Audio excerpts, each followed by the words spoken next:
हे बघा, आज आपण ही कढी बनवलेली आहे।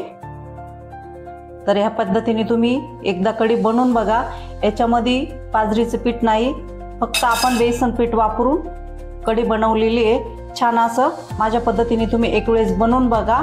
ही थोडीशी वेगळी कढी आहे, तुम्ही तर नेहमीच बनवता व तुमच्या पद्धतीने, पण ह्या पद्धतीने तुम्ही बनवून बघा, तुम्हाला नक्कीच ती आवडेल। तुम्हाला आवडल्यास माझ्या चॅनलला लाईक करा, सबस्क्राईब करा व शेअर करा। चला तर आपण आज आपल्या रेसिपीला सुरुवात करूया। आजची कढी कशी बनवायची, चला मी तुम्हाला आता ते दाखवते। कढी बनवण्यासाठी साहित्य: चना डाळीचे पीठ 2 चमचे, बेसन पीठ म्हणतात त्याला, मोहरी 2 चमचे, जिरे 1 चमचा, साजूक तूप 2 चमचे, हळद, चवीनुसार मीठ आणि गूळ घेतलेला आहे। त्याच्यानंतर आपल्याला लागणार आहे कोथिंबीर, लसूण 10-12 पाकळ्या घेतल्या, 4 हिरव्या मिरच्या घेतल्या आणि कढीपत्ता घेतला। अर्धा लिटर आपण हे ताक घेतलंय। तर आता आपण ताकामध्ये ना चना डाळीचे पीठ हे टाकून घेऊ। अशा पद्धतीने बघा, आपण चाळणीमध्ये हे टाकून घेऊ, म्हणजे त्याच्यात गठोळ्या राहत नाही। छान असं हे बघा चाळून घेतलंय।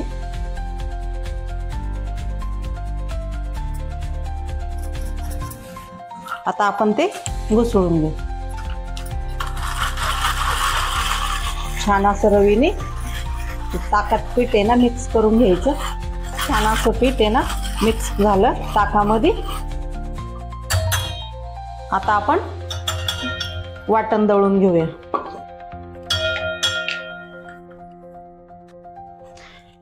लसूण, इथे मी 3 हिरव्या मिरच्या घेतल्या, 1 राहू दिली आणि कोथिंबीर टाकली त्याच्यामध्ये। कढीपत्ता आपल्याला दळून घ्यायचा आहे। अशा पद्धतीने तुम्ही कढी करून बघा, तुम्हाला नक्कीच आवडेल। आता आपण हे मिक्सरला फिरवून घेऊ।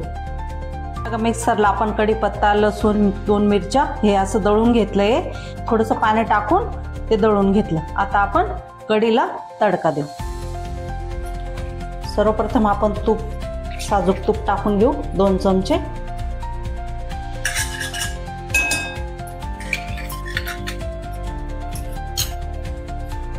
तूप छान तापलं आपलं, हे बघा त्याच्यामध्ये आपण ही मोहरी टाकली,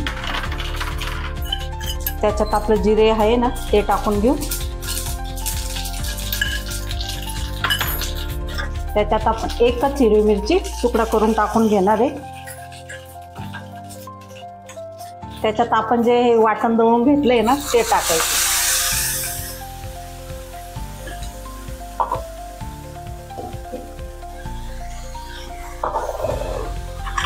छान असं आपलं वाटण आहे ना थोडंसं तुपामध्ये छान असं शिजून घ्यायचं। बघा, आपलं वाटण छान तेलामध्ये आपण तुपामध्ये शिजून घेतलंय। त्याच्यामध्ये आपण आता हळद टाकून घेऊ।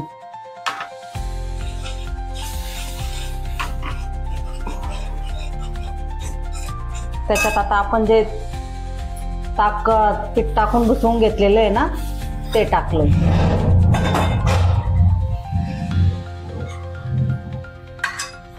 त्याच्यामध्ये आपण